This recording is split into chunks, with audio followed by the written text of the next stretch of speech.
No, no, a million times no, I will not do it.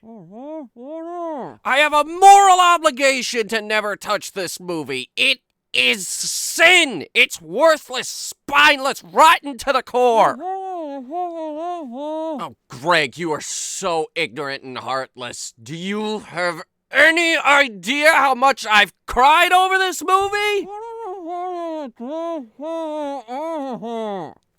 Wait. The James Cameron one? Oh, that Avatar. Oh.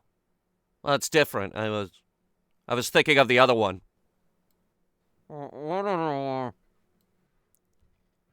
Don't tell him. If he doesn't know, he's better off not knowing.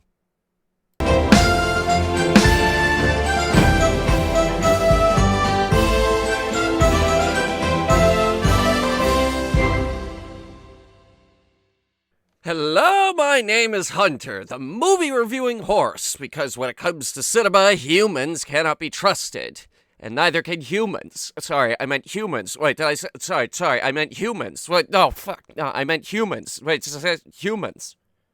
This is a movie about hating humans, so, very exciting stuff.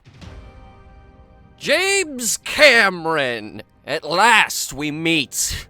This guy is something of an eccentric, but he does make good stuff. The first two Terminator movies, Aliens, which is the best Alien movie, The Abyss, Titanic, but he also did Ghosts of the Abyss, Aliens of the Deep, and he went to go find the Bismarck, so he's a regular undersea junkie. But it's not just a hobby for him, no, he's actually an expert. He's contributed to advancements in underwater filming and ROVs. He's been to the bottom of the ocean. Like, the literal bottom of the ocean. Guys, he went into the Challenger Deep. He did it alone. He discovered a new species of sea cucumber. So I'd imagine you guys would get along with this man quite well, seeing as how you love it whenever I upload literally anything related to Titanic. Please stop asking me to review Britannic, I swear to God. I know it's bad. We all do. After doing about 17 documentaries between 2002 and 2006, James Cameron would go into hiding for a few years so he could do a new Terminator TV show, which was alright. But he also had this other side project which he was cooking up in his garage, something the likes of which the world had never seen before. And when he finally unveiled it, it became the highest grossing movie of the decade. This was like a passion project for him. He directed it, he wrote it, he produced it, he edited it, he helped edit it. Avatar was a legitimate phenomena. The world literally had never seen anything like it. $250 million was pumped into this movie, and it produced $2.8 billion. This outpaced Titanic, the former highest grossing movie of all time. And I've been wanting to take a crack at James Cameron for a really, really long time now, but this was the last movie he directed, and I didn't start reviewing stuff until about 3 years later. The sequel, Way of Water, is right around the corner, though, and they just re-released this movie, so it's the perfect excuse to review it. I actually had to go back and re-watch the movie again just to prepare for this review. It's a long one, and I'm legitimately flabbergasted. It's been 13 years since this film came out. God, I'm getting old. So, go ahead, former highest grossing movie of all time. Impress me. Avatar. Not to be confused with another movie that came out 1 year later, which is way, way, way, way, way worse. We should review that sometime. Snippets of detail on this movie started popping up August 14th, 2009. 6 days later, we got an actual trailer. 2 months after that, we got another trailer, and 2 months after that, the movie was out. Not a lot of time to promote your movie, but the advertising campaign was backed by Fox and Coca-Cola, of all companies. But it was in the middle of that we kind of discovered that they wanted this to be something more of just another science fiction movie. Towards the end of November, they released a book called Avatar, a confidential report on the biological and social history of Pandora. It's 224 pages long. It's a fucking guidebook for the movie. So, like, it's very apparent here that they're not just trying to create another science fiction movie. This wanted to be a franchise. Something to stand alongside other giants such as Aliens or Terminator, maybe even Star Wars. Cameron even handpicked Ubisoft to make a video game for it. It came out before the movie even came out. Yeah, nobody likes Ubisoft right now, but whatever, it was 2009. They were still making good games back then. Like, they were going big with this. They didn't just want to make a movie, they wanted to, like, give you the lore, something that the nerds could really, really sink their teeth into. I never read the book, or played the game for that matter, but it goes pretty hard. This was also being marketed very, very heavily for its visuals. The trailer will show off these crazy images of the colorful forests of Pandora, or these floating mountain ranges, giant waterfalls, and big hulking bulldozers and mechs. It was basically coming out and saying, everything you see on screen is probably fake. And outside of animated movies, something like this hadn't been attempted before, at least not outside the realm of Who Framed Roger Rabbit, which for most of that was kind of the opposite of what's happening here, actually. Like, you can tell a lot of work went into this. It's written that James Cameron started working on this film in 1997, or at least the groundwork for this film. Like, he wanted this to come out in 1999, but he said, quote, technology had not caught up with the story and vision he intended. That's like George Lucas re-releasing the first 3 Star Wars movies. Basically, to James Cameron, this was the dream. This was the big one. The magnum opus, something to bet your entire filmmaking career on.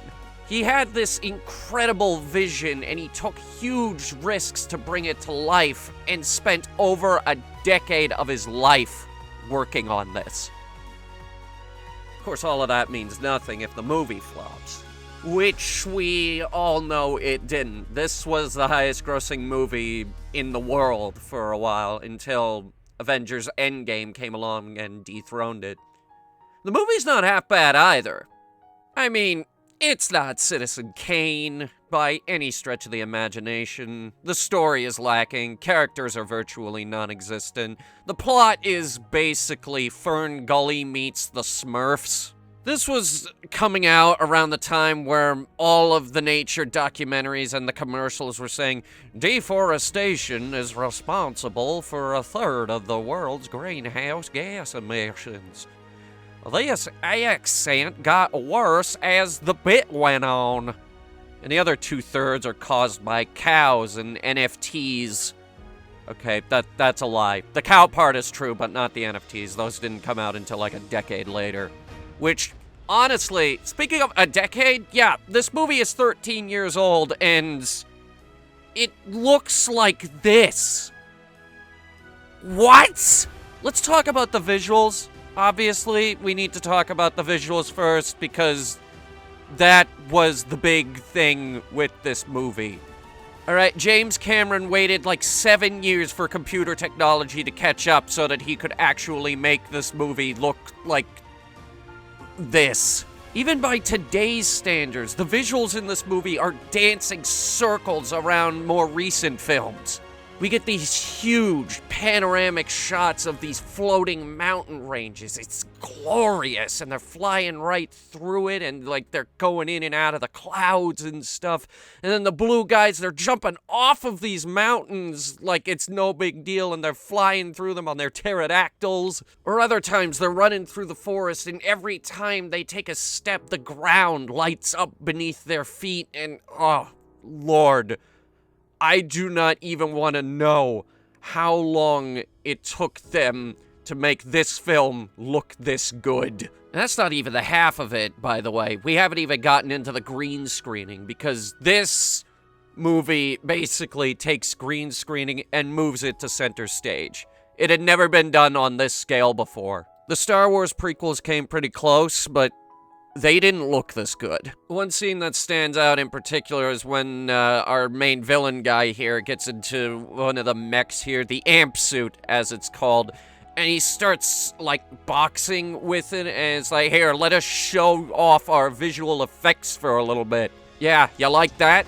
This is the shit we're capable of. It's pretty early in the movie, too. It only really gets better from there. Like, the flora and fauna of this world are just absolutely fantastic. They waste absolutely no time letting you know you are, in fact, on an alien planet. There are aliens. There are weird plants here.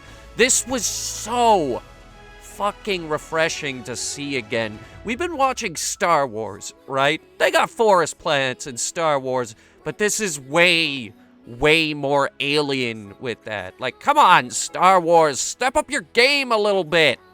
The visuals here are still running circles around these desert planets you keep giving us. This movie is 13 years old, and as far as I can tell, when they re-released it, they didn't do any touch-ups or anything. The re-release only had a budget of about $9 million, and I'm pretty sure that was just for distribution. Like, Star Wars, what do you got? What, like 5 speeders running through the desert? Yeah, okay. Try 15,000 birds all on the screen at once fighting helicopters while dodging a bunch of floating mountains. Step up your fucking game. It really is just... It's difficult to put into words, honestly, how good this movie still looks. Like, wow. This was 2009. The attention to detail in this movie is just astounding. There's this ship at the beginning of the movie. We see this for about... It's on screen less than 2 minutes. But the nerds love this thing. The giant radiators, the centrifuge, this big mirror in the back, and it's all just this crazy level of detail that goes into it. You see a dump truck go by, it's got arrows sticking out of its tires just to give you a bit of foreshadowing. Not only that, this whole movie goes out of its way to really make you appreciate the sheer scale of everything happening. We see these sprawling mountain ranges. They're like, yes, these are very huge mountain ranges. Yes, these floating islands are enormous. Yes, this is a gargantuan tree. There's a reason why this movie won about 10 awards for cinematography and all the awards for visual effects. Yes, all of them. Like, the visuals in this movie are so good, the 3D is good. I mean, the 3D glasses is good. This was around the turn of the century when the blue and red glasses were finally dead, and we had, like, the new ones. You know, the ones that actually work. Okay, I know I've gone on about the visuals for a really long while now, but this is honestly the strongest part of the movie. Like, even today, as I said before, it's remarkable. Outside of visuals, like, the lore isn't half bad either. Like I said, James Cameron released a book over 200 pages long explaining the lore, some of the creatures in this world, just the world of Pandora, and it's actually pretty remarkable. There's this whole, like, there's a major part of the plot in this movie about their god, who is actually this neural network that stretches across the entire planet, connecting all living things. Like, if there is any benevolent god, that has got to be it. And, like, they actually explain it with science, which is actually pretty friggin' unique. When you start digging into the culture and beliefs of the Na'vi, it actually gets pretty interesting, and this movie actually does that really, really, really well. It likes to establish its own lore. Like, I'm actually way into this more now than I was when the movie first came out. It was honestly probably one of the bigger inspirations for our ranger in D&D. Watch our D&D show, it's amazing. Lore is amazing. Like I said, they didn't just want to make another sci-fi movie. They wanted to create something here. Create a franchise that can stand on the shoulders of giants. Ambitious as all get out. Like, this came out the same year as the new generation Star Trek movies. You know, the ones that are practically made of lens flares. And no, this did better. Our casting isn't half bad either, even though, like, the characters in this are practically non-existent, but everyone puts up a good performance. Sam Worthington is here playing the lead, like, about a year before he started playing Call of Duty, going on about the numbers. Zoe Saldana is here, and I'm probably butchering your last name, sorry. And she's basically just a voice actor. But Sigourney Weaver is in this movie, which is like, come on! It's Sigourney Weaver! You gotta love her. Michelle Rodriguez is our resident helicopter pilot in this movie. She's great. I love her. Stephen Lang is playing Colonel Miles, and he is just a fantastic villain. Only one problem, you can't help but like him. He's kind of awesome, all right? This guy plays like the ultimate badass. There's this shot in the movie where he jumps out of the big helicopter and he lands on the ground in his mech suit all Titanfall style and it explodes behind him. Like, come on. That is badass. This guy is badass. He's a regular R. Lee Ermey cranked up to 11. There's another scene in this movie where, like, they're escaping and he opens up the door to the hangar without putting a mask on, which you need a mask, the atmosphere is toxic. And it's just this total I don't give a fuck moment, which is, like, the perfect villain. Just give me someone who doesn't give a shit. Ice cold, heart of stone, boots in the mud type of villain. This is absolutely fantastic, and I can't help but like him. He's also backed up by Giovanni Ribisi, who's playing Parker Selfridge, which is like this, you know, he's basically the corporate side of our evil duo. He wants to go out and mine ore. Your standard issue, corporate profit margins type of guy. It's like, screw the trees. They'll grow back, probably. On a planet where every tree is sacred. Yeah, you can see where the conflict starts bubbling up. Because we're on a planet where everything is connected, and they can interface with that with their weird tentacle hair. They use this for a lot of things throughout the movie. It's weird. But they use biology to explain it. Plus, we're on an alien planet. Let's get weird. It's not all perfect. No film is perfect. Like the story, for example. The story's kind of blah. Like I said way earlier, it's basically Fern Gully meets the Smurfs. We've seen 1,000 movies for saving the rainforest. We just haven't seen it done up with sci-fi and on another planet before. It's not the first time James Cameron has done something like this either. We've seen 1,000 love stories, but we've never seen it done on the Titanic. This movie is also very much structured the same way as Titanic. The first half is dedicated to all the character development, world building, and establishing our setting and lore. And then the second half is the half with all the action. It's nothing tremendously original, but it does work together pretty good. Both halves need one another to lure in as many people as possible. One half is the half with all the action, but what's the point if we don't get any character development?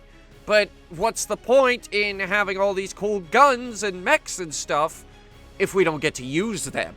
One half cannot exist without the other half, and it's not entirely original. It works. Don't get me wrong, it works. But that's not really the focus of this movie. I mean, for God's sake, we're out here on Pandora mining for a MacGuffin that's literally called unobtainium. That's very on the nose. And we spent gobs and gobs of money on this whole Avatar project, which, from what I can tell in the movie, is kind of a side thing they got going on. Seems really expensive and really, really pointless. It's cool. Don't get me wrong. It's very cool. No denying that. But why? It seems like this diplomacy plan of theirs could have been accomplished if we just sent people out there in masks. So the whole idea behind the movie, the name of the movie is Avatar. But it makes no sense. But at the same time, I don't think it really matters. Because James Cameron didn't really come here to tell an extremely compelling story. He came here to show off what visual effects could do. Like, what he could do. He came here to create a universe, not a story within that universe. The rock on which to build his church. And that's why he's making 5 Avatar sequels. So that he can tell stories. So that he could build upon that foundation. We'll just have to wait and see what happens this December with Way of Water. Because it's been 13 years, James Cameron. And you've already created something spectacular. Maybe not something great in terms of story or characters, but something absolutely spectacular. It looks fantastic. It sounds amazing. I didn't even talk about the soundtrack in this movie. It's got that big, booming orchestral score, so, like, they're flying through the mountains, and then everything is revealed, and it's like, whoa! Oh, my God. I love it. The trumpets, the horns, all of it. I'm a sucker for the big orchestral numbers. The soundtrack in this movie is absolutely fantastic as well. And you know what? I think all of that combined is enough to save this movie. It's lacking in the story department, but this is new and interesting. It's lacking in the character department, but Sigourney Weaver is in this movie, so you gotta forgive him for that, because she's awesome. I mean, a lot of this is nerd bait, but I'm gonna let myself get baited and give this movie an 8 out of 10. I mean, that's a really solid score for something like this. Avatar isn't a perfect movie. No movie is. But it was so different. It was so out there. It revolutionized special effects. It literally brought all of this technology to a scale the likes of which the world had never seen before. Even if some of the design work in this movie is shoddy, I mean, seriously, look at the size of the window on the mech suit. That's insane. Like, shoot here, you'll kill the pilot. Boom, easy. It's just ridiculous. But that's the thing about this movie, is that it is ridiculous. It's so out there, it's so crazy, but you can't help but love it. And that's why it grossed over $2 billion. It was nothing short of genius. It looked so different and interesting that everybody wanted to go see this movie. And it worked. They roped us all in. A lot of us stayed along for the ride. Plenty of people left. But by then, they had the box office money, and everyone could at least admit, you know what? That was a pretty goddamn good-looking movie. And that's why they re-released it, and why it's getting about 5 sequels. This movie wanted to create a new sci-fi universe, and you know what? I think it did that. I think it did that really, really well. It goes big, it goes hard, it shows absolutely no mercy. And it is a goddamn hell of a fun ride. Definitely check this movie out if you haven't already seen it. IMAX, if you can find it, because it's just fantastic. And if you've already seen it, maybe now's a good time to pick it up again. See some more crazy shit on Pandora. Which is especially true since the sequel is right around the corner. Seriously, just a few months, Way of Water will be in theaters. We'll all be heading back out to the theater to see James Cameron make even more money. He's very, very good at making money. And you gotta hand it to the guy, he's a pretty dang good filmmaker. Abyss is really good, too. Check that one out if you have the time. My name is Hunter, and this has been a Hunter Review. I don't have an outro this time, so I'm just gonna walk this way. I, however, do have an outro, so don't click off the video yet. I know that some of you guys do that, because I need to tell you about our other sponsor, Green Man Gaming. Down in the link below, you can head down there and get some great deals on video games, mostly Steam keys. They got a great, big, enormous Square Enix sale going on right now. You could get 18% off the Uncharted collection, 17% off the Spider-Man video game. There's just some really great deals going on over there right now. They are an official publisher and retailer. It's not like G2A where they steal all the keys. No, they get their keys directly from the developers, so it is 100% above board. I know that's a concern with a great many people. And by using our referral link, you're not only supporting the developers, you're supporting me, which is great because I need to buy a scooter.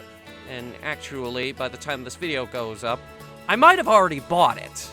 And of course, I need to thank our patrons, Death 9000, Madison Woods, Dark Blue Fire, the FOE3, Gavin Domenico, Sexy One, Travel Typhoon, and Julian Gushway. Help me accomplish my dream of needing to list off 300 people at the end of these videos by donating $1 on our Patreon every month. With $1, you also get access to a whole bunch of goodies. I'm sorry I've been neglecting my job over there, giving you guys some exclusives, but don't worry. New stuff is on the way. Once again, thank you guys so much for watching Hunter Reviews. I did not think I would get a review out this month. It's been super busy. Thank you all so much for supporting the show. Here's some credits. Hopefully I'll see you guys next month for Oktoberfest.